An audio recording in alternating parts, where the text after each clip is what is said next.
साधारणतः 150 विषयांवर नाथांनी अंदाजे 300 ते 350 भारुडे लिहिली.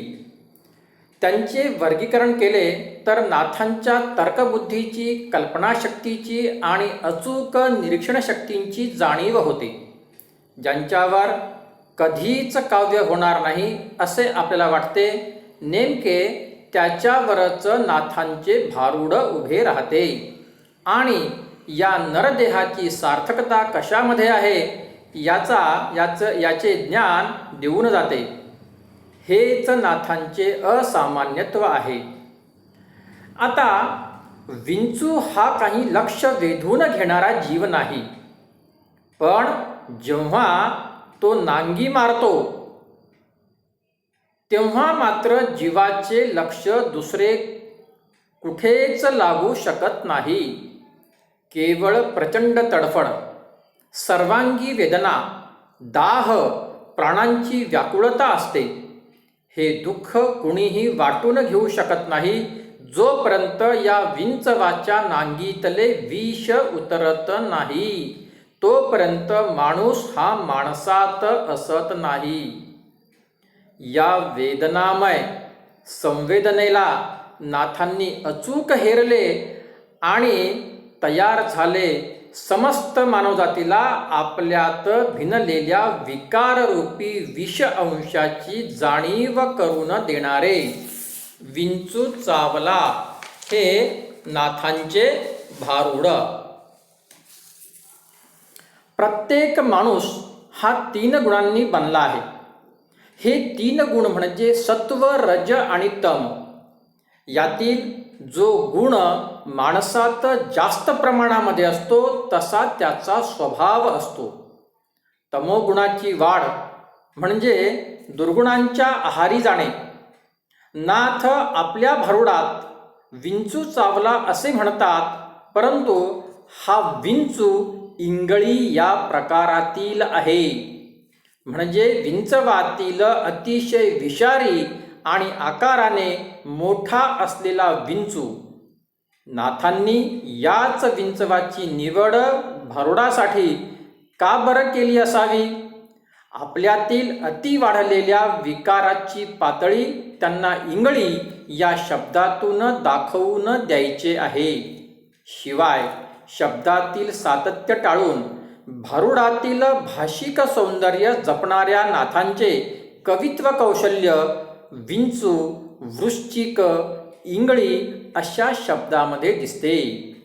यातून शब्दप्रयोगातील तोचपणा टाळून शाब्दिक भेदातून ते आपल्या भारुडाची रंगत वाढवताना दिसतात. त्याचप्रमाणे विंचू चावल्यावर त्याच्यावर औषधोपचार करणे याला प्रचलित लोकभाषेत विंचवाला उतारा देणे असे म्हणतात. नाथांनी उतारा, नांगा, फुणफुण, झरझरा अशा सामान्यांना माहीत असणाऱ्या शब्दाची योजना करून त्यांना आपलेसे केले आहे. प्रत्येक पंक्तीतील प्रसंग हा आपल्या लकबीतून, देहबोलीतून, हावभावातून प्रत्यक्ष उभा करता येत असल्याने यातील दंशाची दाहकता श्रोत्यांना अनुभवायला मिळते. या भारुडात नाथ म्हणतात, मला काम आणि क्रोधरूपी इंगळे एवढा मोठा विंचू चावला आहे. कोणता विंचू चावलेला आहे? तर काम आणि क्रोधरूपी ही जी इंगळी आहे, ही इंगळी एवढा हा मोठा जो विंचू आहे तो मोठा विंचू चावला आहे. काम म्हणजे देहभोग किंवा इंद्रियांची विषय वासना आणि क्रोध म्हणजे प्रचंड संताप येणे. या दोन्हीची वाढ माणसात झाली की तम घाम अंगाची येतो. म्हणजेच आपल्यातील निरागसता संपून आपण दुर्गुणांच्या आहारी जातो. आपले पंचप्राण व्याकुळ होतात.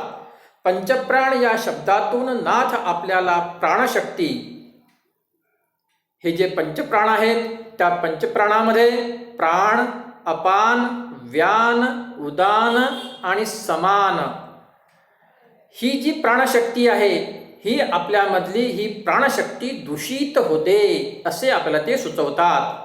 ज्या पंचप्राणावर आपण जिवंत आहोत तेच जर काम क्रोधाने ग्रासले तर आपले जगणे हे मरणासमान आहे. हे सांगताना नाथांनी त्याचे वर्णन प्राणचालीला अशा प्रकारे केलेले आहे. या कामक्रोधरूपी इंगळीने सर्वांना सर्वांगी वेदना तर दिलीच, परंतु परिस्थिती अति दारुण केली आहे. म्हणजेच त्याचा परिणाम जीवन व्यवहारावर झाल्याने आपले संसाराशी समाजाशी नातेसंबंध बिघडतात. आपण कर्तव्यापासून दूर होऊन जातो. तेथेच मानव म्हणून आपला दारुण पराभव होतो. या एका दंशाने आपले सारे जीवन उद्ध्वस्त होऊन जाते. हे टाळायचं असेल तर यावर एकच उपाय आहे. खरे तर या मलिन दुनियेत हा उपाय शुद्धपणे जगणे कठीण आहे, परंतु तो एकच रामबाण उपाय असल्याने करावाच लागणार आहे. हा उपाय म्हणजे सत्वगुणांची वाढ करणे. म्हणजेच स्वतःमध्ये ज्ञान, परोपकार, दान, समाधान, भक्ती, विवेक, उत्साह, वासनांवर विजय आणि मनावर ताबा या सात्विक गुणांची वाढ करणे. याचा उल्लेख नाथ सत्वगुणांचा अंगारा असे करतात. इतका रामबाण उतारा करूनही या इंगळीच्या विकाराचा काही अंश शिल्लक राहतो. ही अवस्था नाथ अचूक व्यक्त करतात. त्यासाठी किंचित आणि फुणफुण या शब्दांचे परिणाम ते देतात. हा विकार दूर करण्यासाठी शेवटचा उपाय म्हणजे जनार्दनाचा स्पर्श होणे. जनार्दने या शब्दात नाथ पुन्हा द्व्यर्थी बोलताना दिसतात. राहिलेली वेदना शांत करणारा जालिम उतारा म्हणजे एका अर्थी नाथांचे गुरु जनार्दन स्वामी आणि त्याही पलीकडे याचा दुसरा अर्थ म्हणजे प्रत्यक्ष परमात्मा याला शरण जाणे.